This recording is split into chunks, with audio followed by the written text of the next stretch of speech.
Thank you, Tulika.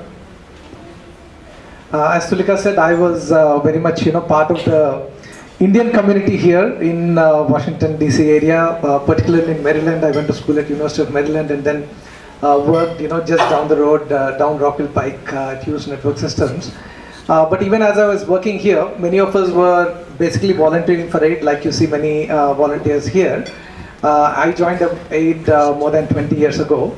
But through the journey, that we go through as volunteers, we interact with so many social activists, people who are doing such great work with various communities in India, that some of us have gotten more inspired, maybe to quit the job and go back and do the work, but do the work directly in India. But there are also many other volunteers here who are also equally dedicated. They are contributing in other ways.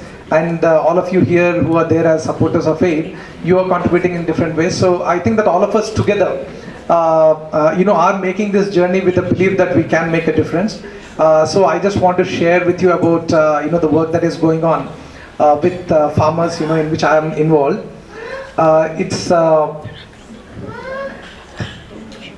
good that we are all sitting here for dinner. And we have some food before us, and some food yet to come. So I would like to request all of you to just think a little bit about the people who actually sow the seed, plow the land, and grow the crops, which produces the food that we eat. So I would like you all to just take a moment, maybe close your eyes. Just think about farmers. Just think about farmers, particularly farmers in India, and see what picture comes before your mind eye, basically.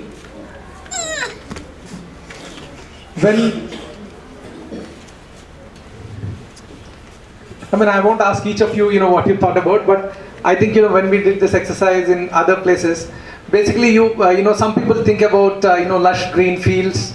Growing very good crops. They may think about farmers who are toiling in the in the fields. They also think about farmers in distress. Farmers. We all read about farmers committing suicide in India in large numbers regularly, and we all wonder about what we can do about it. So that is what we would like to talk about. Basically, this is a saying in Sanskrit, in Hindi, Annadata Sukhi Bhava, basically a giver of food, whoever is giving us food, it's a benediction, that they should prosper.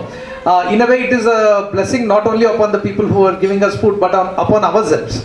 Because only if the people who are giving us food prosper, then we are going to get our food, right?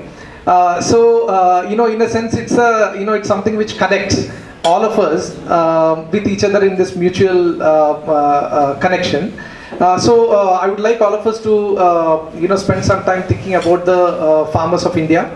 But when we think about farmers, and when we read in the newspapers about the distress that is happening in farming, I would like to point out one thing, that basically it's not that agriculture itself is in a crisis. It's not that food production itself is in a crisis.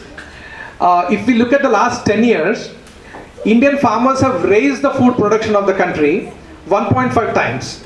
It was 365 million tons, and now it's 534 million tons. The vegetable production, fruit production has gone up a lot, grain production has gone up a lot. It means that actually there are millions of farmers who are working really hard and doing it really well. And they're succeeding in what they are supposed to do, which is grow the food and do the primary production, which actually keeps the whole economy growing. But in the same 10 years,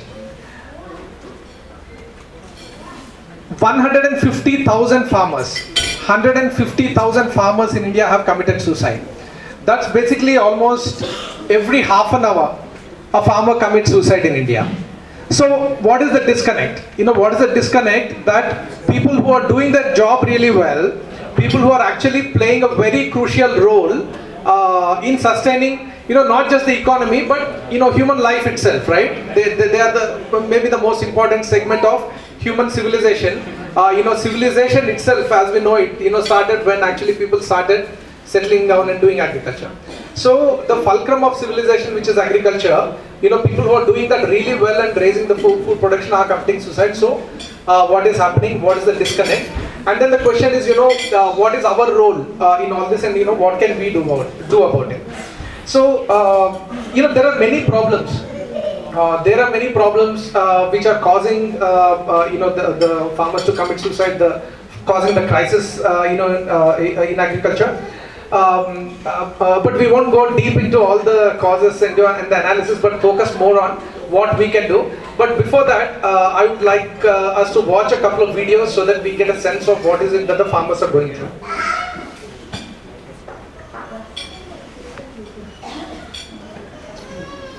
So this is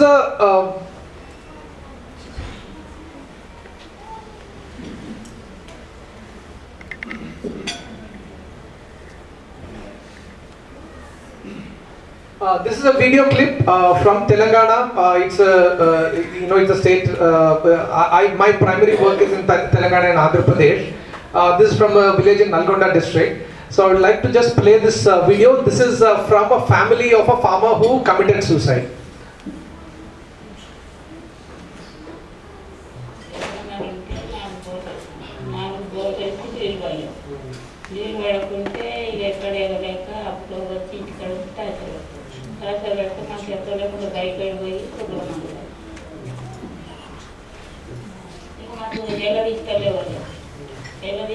లేకుంటే ఇద్దరు పిల్లలు ఉంటే వాళ్ళు పట్టించుకోక ఇక ఆడపని కాలేమంటే మేము ఇద్దరు తల్లిపిల్లలు అయితే నాకు కూడా వికలంగా నాకు చెప్పగాక ఇట్లా చదువుకొని వచ్చి అందరి ఇళ్ళ కాడ ఉంటే ఈమె పీకమయ్యపోయింది ఊరిగయ్యపోయింది ఇక ఈమె దాని మీదనే నేను బతికి ఇప్పుడు కూడా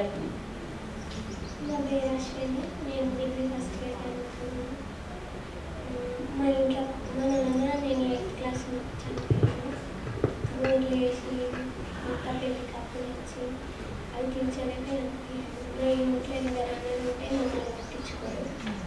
నేనే హాలిడేస్ మళ్ళీ స్కూల్కి సరిగా ఇక్క బట్టీలు కోడికొట్టలు అలా పని చేసి ఇంట్లో వెళ్ళదీసేదాన్ని. నేను చదువుకోవాలని నాకు ఆశ ఉంది, కానీ కొన్ని రోజులు చదువుకోలేకపోయినా నాకు ఎన్నిటివి ముఖ్యంగా ఇస్తారన్న కొండలన్న వచ్చి మాకు ఇన్ఫర్మేషన్ ఇచ్చింది, ఇలా వస్తారమ్మా నువ్వు చదువుకోలేకపోతున్నావు కదా ఇంటి పనులు అనేసి నాకు ఆ మేడం ద్వారా ఒక అకౌంట్ ఓపెన్ చేయించి అందులో కొందరు ఈ వీడియో టెలికాస్ట్ చేసి కొన్ని మనీ వచ్చింది. ఆ మనీతో నేను కొంత చదువుకున్నాను. ఇప్పుడు చదువుకుంటున్నాను. అందరికీ ఒక విన్నపం, మా నాన్న చనిపోయినట్టుగా ఎవరి తల్లిదండ్రులు చనిపోవద్దు. అలా అని ఒకరికి చదువుకోవాలనుకున్న వాళ్ళని చదివించండి, ఎంత కష్టమైనా. అలా గవర్నమెంట్ అందరికి సహాయపడుతుంది.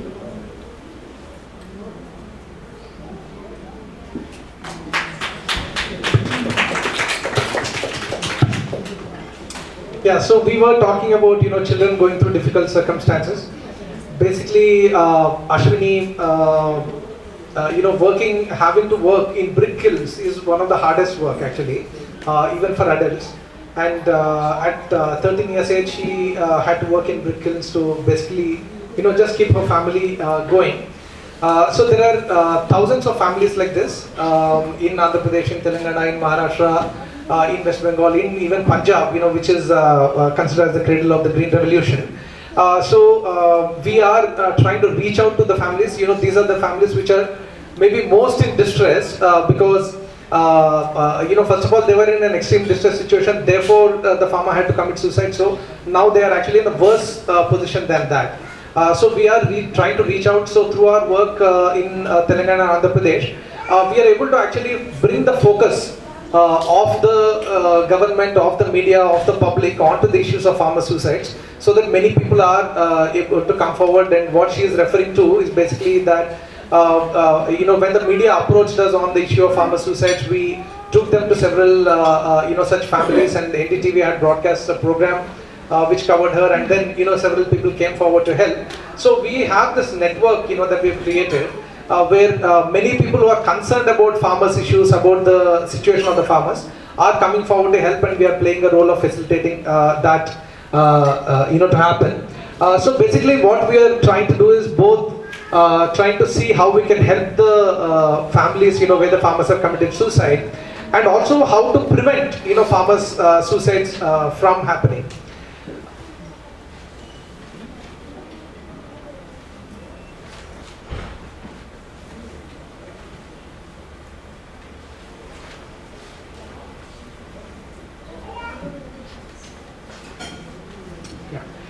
So basically, from AID, what we have decided is that it is our responsibility to take care of the people who actually feed the nation, and that's the endeavor that we are all involved in. And I would like to, because it's actually a complex work, it's a very complex set of circumstances actually that is driving the whole agrarian crisis, and so we are trying to work on various facets of it. Since it's difficult to describe the whole thing in a short period of time, I'm trying to do it as shortly as possible. So I would like to show a set of 3 video clips through which we are trying to encapsulate the kind of work that we are doing, and then after that I will speak a little bit.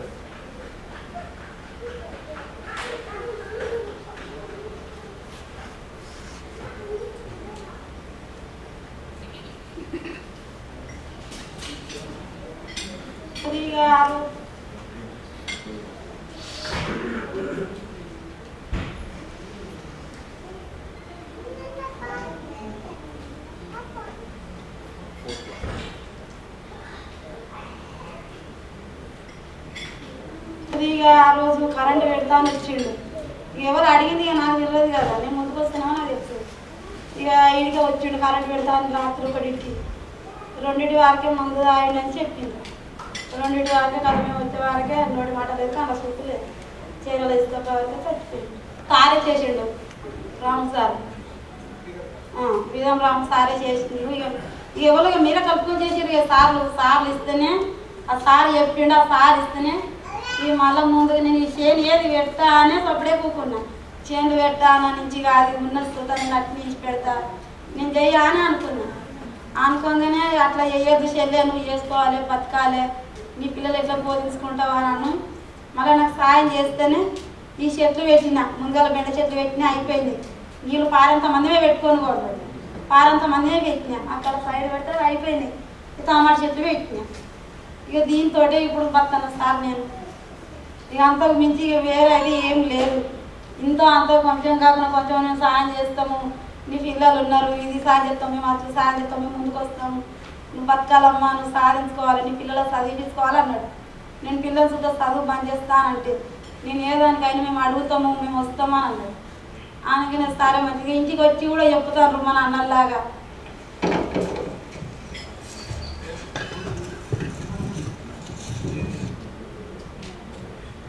So this is a family where again we've been able to help this lady.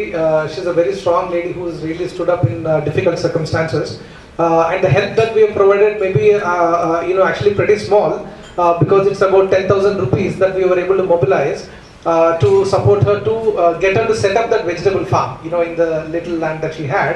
And that is what is actually sustaining her family. She has 2 daughters, one of whom is actually physically handicapped. So she is both sending them to school as well as taking care of the livelihood. And let's look at the story of another woman farmer. నీ పేరేంటమ్మా? Nagalakshmi sir. Nagalakshmi. So ఇన్ని పంటలన్నీ నువ్వే చేశావు? నేనే చేస్తాను sir. మందు కొడతా, ఇది మందు జీవామృతం తెచ్చుకొని పెట్రోల్ కలిగించుకొని నేను స్వతంత్రంగా కొట్టుకుంటా. ఇప్పుడు ఇది ఎన్ని ఎకరాలు? ఇది 5 ఎకరాలు సార్. ఇప్పుడు సాగు చేసినది 5 ఎకరాలా? ఇప్పుడు దీంట్లో ఏమేమి వేసావు? వాము వేసావు, తర్వాత అక్కడ కంది వేసావు. వాము, రాగి, కంది, 2 ఏళ్ళ మధ్యలో చిక్కుడు చెట్లు. మరి అక్కడ ఆముదాలు వేసావు, అది నీ దగ్గర? అది నీ దగ్గర. తర్వాత వాళ్ళ ఆయన ఏమో పట్టించుకొని ఈమె చేసుకుంటాను సార్, అంత కష్టపడి జీవామృతం నీళ్లు కట్టేప్పుడల్లా వేస్తారు సార్. ఇక్కడ నీళ్ళల్లో వదులుతుంది కయ్యకు. ఇది జీవామృతం చేసే డ్రమ్. అవును సార్, ఇదిగో జీవామృతం కూడా ఉంది కదా, నీళ్ళు కడతాను వేసుకుంటుంటది కైకు. మళ్ళీ జీవాలు ఎనుములు సార్, మళ్ళీ మధ్యలో జీవాలు మేకలు ఉన్నాయి, మేకలు అయిపోతే ఎనుము అయిపోతే బట్టలు ఉతికి పిల్లలకు అన్ని వంటకాలు చేసుకుని సరిపోతుంది సార్. మేకలు ఎన్ని ఉన్నాయి? అయ్యో కాదు ఉన్నాయి సార్. ఎనుము ఎనుము ఒకటి.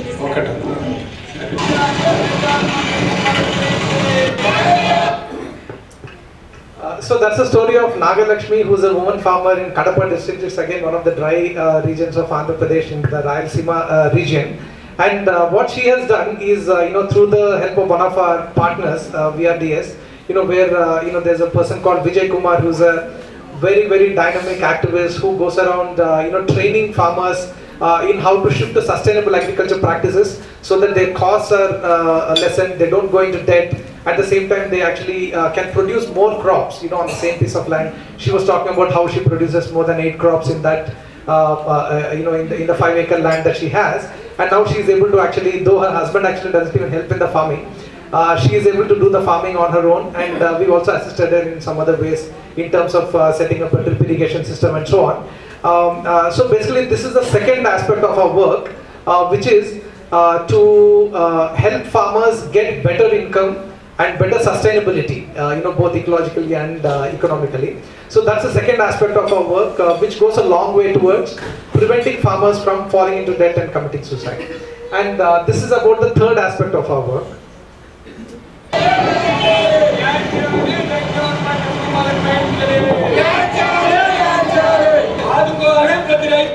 So I'll just give a little context. So while we are talking about actually helping the farmer suicide families, the government itself has a program where they are actually supposed to help and provide assistance so that when a farmer commits suicide, the family actually gets rehabilitated. So the government is actually supposed to provide an ex gratia and a rehabilitation amount so that all their debts are settled, so that the moneylenders don't bother them any longer. However, such programs also do not always work. So this is a dharna which is being done by about 30 families in one particular district, demanding that the government should give them what is due to them.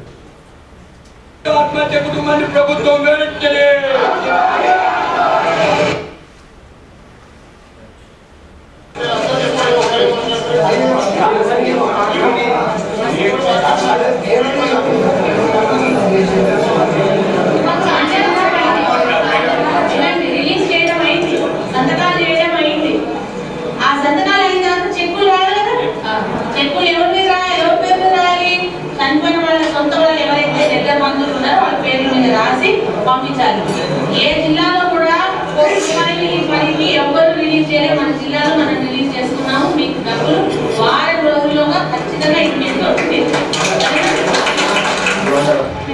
రైతు కుటుంబ ఆత్మహత్య చేసుకున్న రైతులు మొత్తం పదివేలు first of నుంచి నెగ్లు నుండి దాంట్లో కలెక్టర్ ఆఫీస్కి వచ్చినాము.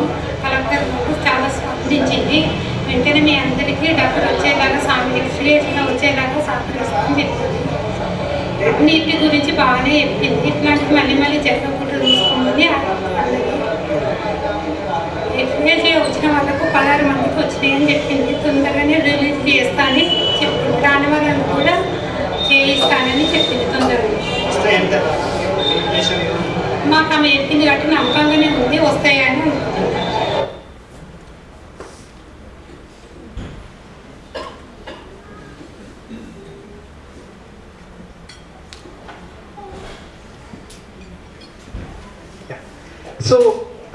So that's something which shows how through pressurizing the government into doing what they are supposed to do, actually we can also get a lot of benefit to the farmers. In that particular instance, 16 families of farmer suicide families basically got assistance from the government, which amounts to about 1 crore rupees. That's 10 million rupees. This kind of a thing of pressurizing the government to do their work to actually fulfill the people's rights is also a work that we are involved in, and these kind of things we are doing in many districts in Andhra Pradesh and Telangana. So if we look at the 3 aspects of our work, essentially, one is to help the farmers who are in distress, relief for the farmers who are in distress, and better incomes and sustainability for farmers, and making government work. Making government work, maybe that's the most important part of it, because the resources that are there with the government, do not compare with the resources that all of us can pool together to provide assistance. Therefore, making government work is perhaps the most important part of our work. This is actually, this ties in very integrally with the AIDS philosophy of Seva, Nirman and Sangharsh. So this is what we try to incorporate in all the work that we do.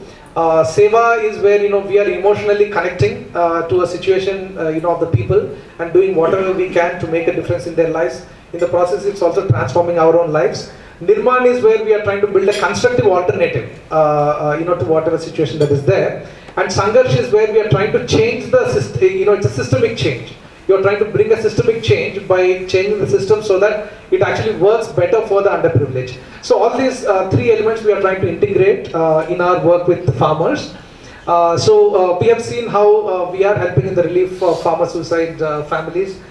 This is another family where we were able to help by providing them sheep, which is a very important part of their livelihood. Recently there's also a drought situation in Anantapur, district of Andhra Pradesh. So aid jumped in to provide some financial assistance so that again there can be fodder for sheep and goats, which sustains them through the summer. There are community kitchens that we are running. Basically, aid also gets involved in many relief efforts, where the farmers are affected by floods or cyclone or drought and so on. So this is the relief part of the work. And one of the things that we've been able to do in AP and Telangana is that not only using the aid funds to provide the relief, but actually mobilizing the citizens at large. There are many people, whether it's in Hyderabad or Chennai or Delhi or anywhere, who are really concerned about the issues of the farmers. So we've actually created a platform called Raitu Swaraj Vedika, which works in the 2 Telugu states, and also a national platform called Kisan Swaraj, which works at the national level. So we are connecting various people who are concerned about these issues and mobilizing support. So that leverages, whatever money we raise here to support our activists. They are actually doing much more to leverage other people's support. Last year, for example, we raised about 20 lakh rupees within India to actually support these farmer suicide families. The other aspect of improving incomes and sustainability, this again is an example where there was this Hudhud cyclone in Visakhapatnam and Vijayanagaram districts. Thereafter helping the farmers, we also started an initiative to get them to shift to sustainable agriculture and vegetable cultivation. We are also helping in terms of marketing the products, marketing the organic produce through Sahaja outlets both in Hyderabad and Visakhapatnam and many other urban areas. This is another initiative that we are involved in, which is millet promotion. I think all of you may see, there's a cookbook also, to do with the theme of food and agriculture, which you may find useful. There's actually a cookbook of how to make things with millets, which are actually hardy grains, coarse grains, jowar, bajra, ragi, I think are familiar to many of us, but there are many other millets also, which are all grains which grow very well in even in drought conditions, in dry areas, and they're also very good for our nutrition. Unfortunately, what has happened is that a lot of the focus has been on irrigated agriculture and growing only wheat and rice. So we're also trying to move away from that in the dryland areas. So this millet initiative is something that we initiated in 2009 in Anantapur district, and it's anchored by one of our 8 sathis. He's called Dinesh. We also call him the Millet Baba because wherever he goes, he is basically an evangelist for millets. So he wants people to eat millet, he wants farmers to grow millet, he wants everybody to talk about more healthy food and healthy lifestyle. So through Dinesh, we were able to actually trigger a lot of significant change in Anantapur district and also in Andhra Pradesh. He started off with a value chain kind of approach because he felt that it's not enough if you just advise the farmers that you should grow millet, but then there should also be somebody who's ready to buy it, and then somebody who's ready to process it and then market it so that the consumption also increases. Only when you work on the entire value chain, actually you will be able to create a sustainable millet economy.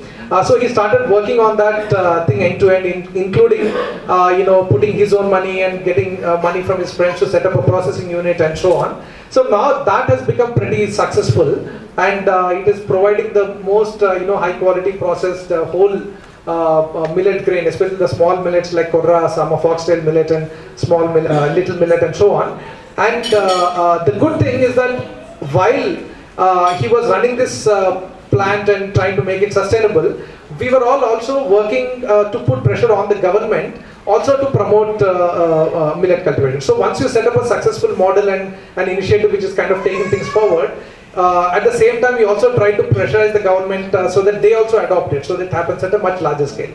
So last year Andhra Pradesh state government actually initiated this program called a comprehensive revival of millets, in the entire state of Andhra Pradesh. Particularly in 6 or 7 dry land districts. So now that program is working in 440 villages in 100,000 acres. And Dinesh and one of our other sathis called Peter, they are both in the technical advisory board committee of this program, so that they can help set up more processing units and help train the farmers in growing millet. So not only have we helped in create a sustainable alternative, but also scaling up that alternative so that it reaches the entire state. So this is one example of the way that we are working. So coming to the third aspect, of making the government work. See, many of us are from urban areas, highly educated and so on. We may be uncomfortable with the kind of, video of dharna that we have seen, right? Some of us, may generally think about this, the protests that are going on as maybe not of as much of value as the constructive work. But I just wanted to point out that, just like the protests that are going on here, there was a protest for the, I think there was a March for Science, which happened all over the country, just last month. And a lot of issues of climate change and all the things that we are dealing here, where, people are trying to push the government to do the right thing. That is very important to do in India also. That is what our platform of Raitu Swarajya Vedika is trying to do. So we have really brought this issue of farmer suicides and agrarian crisis into the public debate and pushing the government to to do things. And since agriculture itself, there are many interlinked issues, and in all of which, what the policies the government adopt really makes a difference. So we have taken up the issues of women farmers, of tenant farmers, of what happens when there is a drought or when there is a natural disaster. Do the farmers get compensation, when they lost the crop due to no fault of theirs? We are involved in a Supreme Court case where the governments of India as well as the state governments were challenged on this whole issue of drought. When the drought happens, what is it that you're supposed to do? Are you doing it or not? Are you doing it well enough or not? So we gathered a lot of data, from the ground to actually put into that Supreme Court case, so that we got some good orders there, last year. So these are the kind of things that we are working on. Like I said, one of the examples is that of tenant farmers, where farmers who don't have their own land but they are leasing other people's lands often do not get any support from the government. So how to push the government to actually recognize these farmers, give them identity cards which recognize that they are cultivating that piece of land, and then that card, which is called a loan eligibility card, can then be used for them by them to go to the banks and get low interest loans and so on, so that they don't fall into the debt trap. What we have found is that through our work with farmer suicide families, about 60 to 70% of all the farmers who commit suicide are tenant farmers, because they are kind of worse off. So we focused on that issue, and one of the things that we were able to achieve is that Telangana government was not issuing any of these loan eligibility cards. Like in 2014-15 they issued 0 cards. In 2015-16 through all the pressure that was created, they actually issued 44,000 cards. So 44,000 tenant farmers who actually got into the system instead of being excluded from the system. But that is still the tip of the iceberg, because there are actually 400,000 tenant farmers, as per the government's own records. So there's much more work to be done. But even 44,000 farmers getting cards is actually a good step forward.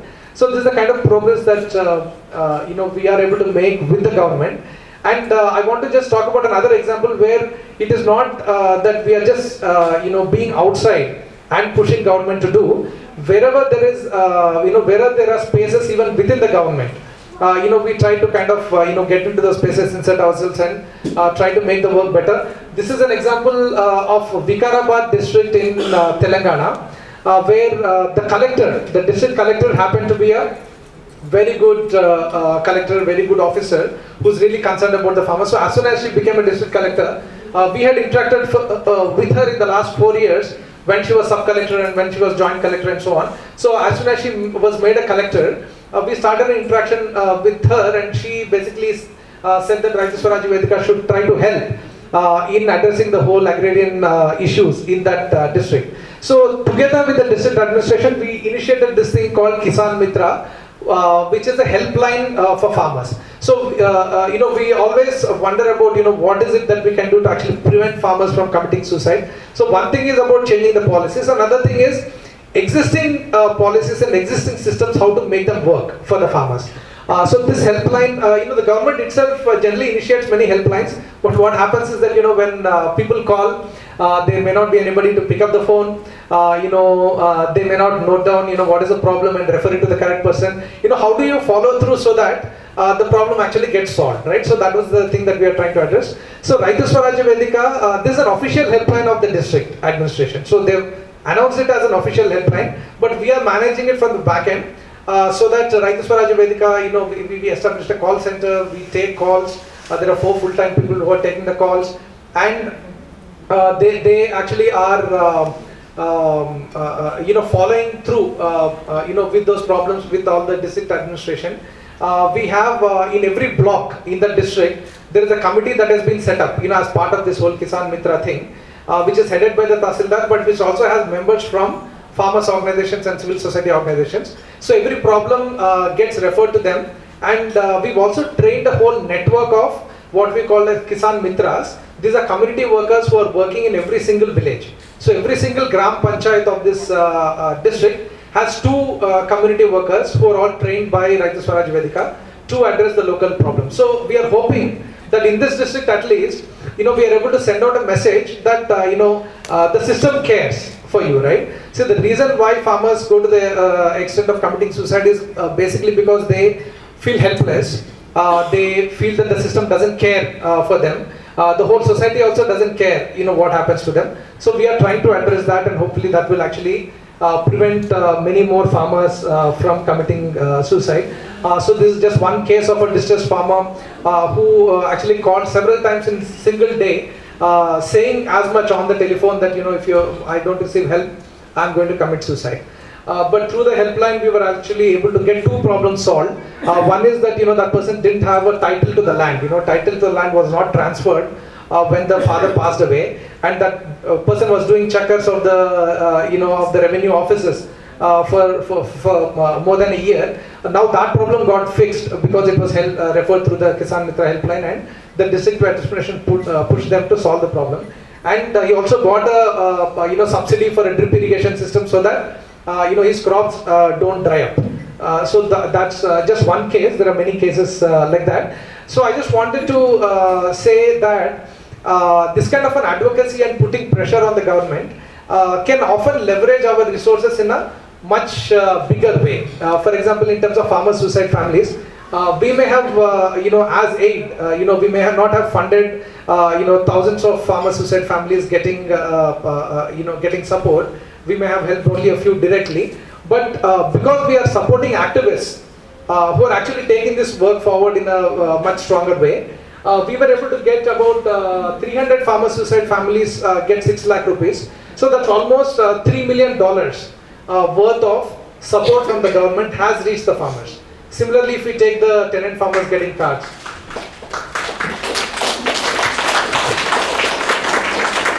and similarly, if we take the tenant farmers getting cards and loans, or the millets program and so on. So this is the kind of impact that public advocacy can do. And we are also involved in advocacy work at state and central level to change the policies. Like Tulika mentioned, I am part of a subcommittee which is trying to see how doubling of farmers' income, which is the stated goal of the central government, how that can be achieved in the area of credit, in the area of organic farming and so on. And similarly, one of our partners is part of another task force at the central government. Dinesh and Peter, like I said, are part of the government task force. And we are also, part of some Supreme Court and High Court cases, which are again trying to push the government from outside of, to do their role, in supporting the farmers. So I just wanted to end with saying that, through the support from AID, one of the significant things that we've been able to do is support several activists, who are actually doing, making this work possible. In this network of Raitu Swaraj